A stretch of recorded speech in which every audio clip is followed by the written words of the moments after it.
পৃথিবীর এমন একটি দেশ যার একটি সিদ্ধান্তেই কেঁপে উঠতে পারে পুরো বিশ্ব। যুদ্ধ শুরু না করেও যার নাম শুনলেই বাড়ে উত্তেজনা। প্রশ্ন হলো, কোন সেই দেশ? উত্তর খুঁজতে হয়তো বেশিক্ষণ ভাবতে হবে না আপনাদের। সেই দেশ আর কেউ নয়, মাস্টার প্লেয়ার পুতিনের রাশিয়া। তবে এ অবস্থায় প্রশ্ন আসতে পারে, রাশিয়ার হাতে এমন কি আছে যা শুনলে বাড়ে উত্তেজনা?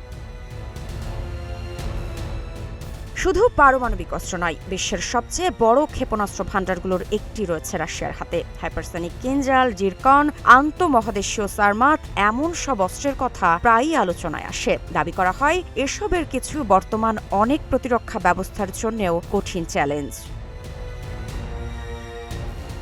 এর সঙ্গে রয়েছে রাশিয়ার বিশাল ট্যাঙ্ক বাহিনী, আধুনিক যুদ্ধ বিমান, সাবমেরিন এবং বিশ্বের অন্যতম বড় সেনাবাহিনী। যুদ্ধক্ষেত্রে ক্ষয়ক্ষতি হলেও রাশিয়া এখনও দ্রুত অস্ত্র উৎপাদনের সক্ষমতা ধরে রেখেছে। এটাই বিশ্লেষকদের নজর কাড়ে।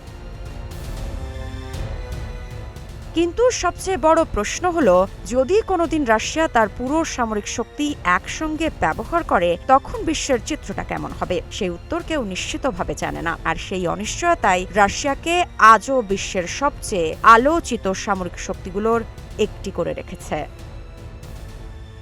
মৃত্তিকা সিনহা বিশ্বাস, গ্রিন টিভি ডিজিটাল।